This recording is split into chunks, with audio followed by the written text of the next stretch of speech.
আশিক খান লিখেছেন, আমি রবের প্রিয় হয়ে উঠতে চাই কিন্তু পড়ে উঠতে পারছি না। শয়তান আমাকে রব থেকে দূরে করে দিয়েছে, আমি হেদায়েতের হারিয়ে ফেলেছি। আমি এখন কি করলে আবার হেদায়েত পাবো এবং রবের প্রিয় পাত্র হয়ে উঠবো? ভাই, গুনে গুনে নিজের জীবনে যে সমস্ত গুনাহগুলো রয়েছে একটা একটা করে চিহ্নিত করে সেগুলো থেকে বেঁচে থাকেন, বেরিয়ে আসেন, একটা একটা করে ছাড়েন।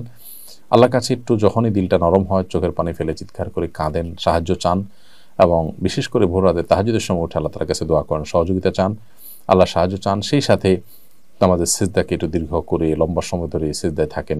এগুলো সবগুলো ইনশাআল্লাহ আল্লাহর নৈকট্য পেতে আপনাকে সাহায্য করবে। এরপরে শাহরিন সাফা আপনি লিখেছেন, এমন কোনো আমল আছে কিনা যা করলে আমি হজে যেতে পারবো? আল্লাহ তাআলার কাছে দোয়া করবেন, এটাই সবচেয়ে বড় আমল।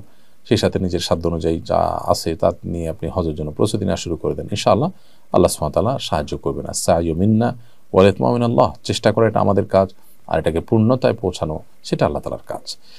নাজিমউদ্দিন লিখেছেন, আমি দুবাই থাকি, এখানে মসজিদে প্রায় দেখি কিছু কিছু আরব হাফ প্যান্ট পরে মসজিদে আসেন, নামাজ পড়েন। এটা আপনি কিভাবে দেখবেন একটু জানাবেন? কোনো কোনো মাযহাবে মানুষের রান কিংবা হাঁটু এগুলা সতর নয়, যার কারণে সেগুলোকে তারা প্রদর্শন করেন। কিন্তু বিশুদ্ধ মত এবং হানাফি ফোকাহে কেরামের মত অনুযায়ী হাঁটু পর্যন্ত আপনাদেরকে ঢাকতে হবে, রান সতর অংশ।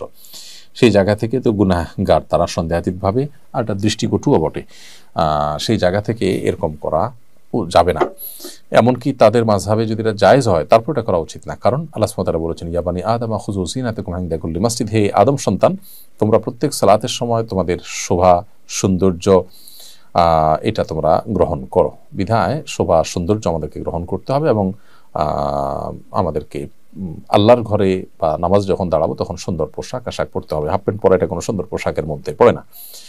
কোনো সমাজেই অফিসে, আদালতে, মিটিংয়ে, সিটিংয়ে এটা সাধারণত অ্যালাউড হয় না।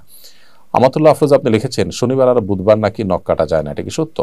নখ কাটার নির্দিষ্ট কোনো দিনক্ষণ নাই যে এই সময় নখ কাটতে হবে বা এই সময় নখ কাটা যাবে না। সারা সপ্তাহের যে কোনো সময়, যে কোনো দিন, রাতে দিনে আপনি নখ কাটতে পারবেন।